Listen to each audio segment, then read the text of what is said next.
ओम नमः शिवाय शिवजी सदा सहाय। ओम नमः शिवाय गुरुजी सदा सहाय। संगत जी, आज हम पढ़ेंगे शिव पुराण में रुद्र संहिता द्वितीय खंड ऋषिगणों की वार्ता।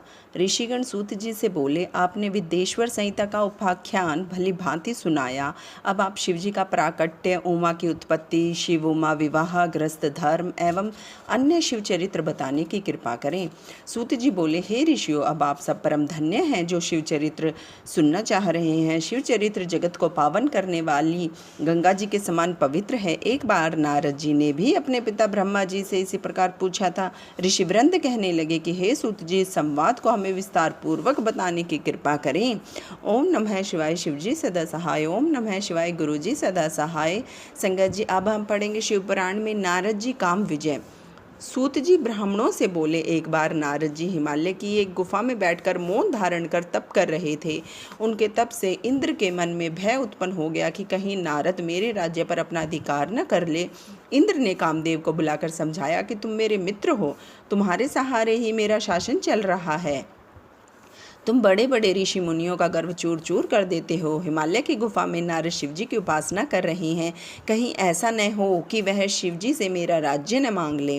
अतः तुम वहां जाकर सुंदर बाग निर्माण कर परवीण अप्सराओं के कामवर्धक नृत्य द्वारा उनकी तपस्या भंग करो। कामदेव ने हिमालय की घाटी में पहुंचकर अप्सराओं से कामवर्धक नृत्य कराया, परंतु वे नारद जी की तपस्या को भंग करने में असमर्थ रही, क्योंकि कामदेव को भस्म करने वाला शिवजी का यही स्थान था। रति के विलाप करने पर शिवजी ने उसे वरदान दिया था कि कामदेव कुछ समय बाद फिर जीवित हो जाएगा, परंतु इस स्थान पर तथा जहाँ तक यह भस्म होता दिखाई दे रहा है, वहाँ तक इसकी माया एवं काम बाणों का प्रभाव नहीं होगा।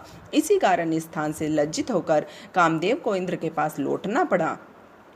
यह सब शिवजी की माया का फल था। बहुत समय पश्चात नारद जी तपस्या से जागे, तब उन्हें अपने द्वारा काम पर विजय का ध्यान आया। इससे उनके मन में अभिमान जागृत हो गया। नारद अपनी इस विजय को बताने भगवान शिव के पास कैलाश पर्वत गए। नारद जी ने शिवजी को प्रणाम किया और गर्व में भरकर कामदेव पर अपनी विजय का समाचार सुनाया। शिवजी ने नारद की प्रशंसा की और बोले, हे नारद, तुम धन्य हो, परंतु इस प्रसंग को अन्य देवी देवताओं से मत कहना, विशेषकर विष्णु जी को मत बताना, परंतु शिवजी की माया को कौन टाल सकता है। नारद जी ने ब्रह्मलोक में जाकर ब्रह्मा जी से सब बात बता दी। ब्रह्मा जी ने शिव जी का ध्यान रख सारी बात जान ली कि भगवान शिव ने नारद को यह प्रसंग किसी को न बताने को कहा था। नारद का अभिमान बढ़ने लगा। अब यह शिव जी की ही लीला का फल था। नारद जी यह कथा सुनाने विष्णु लोक में पहुंच गए। विष्णु जी ने नारद को आते देख आसन से उठकर उन्हें प्रणाम किया और प्रेम से पूछने लगे, आपका आगमन कहाँ से हो रहा है।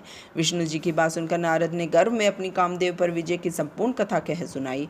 विष्णु जी ने नारद से कहा, हे मुनि, काम तो भक्तहीन व्यक्तियों को सताता है। आप तो ब्रह्मचारी, तपस्वी और ज्ञानी एवं वैरागी हैं।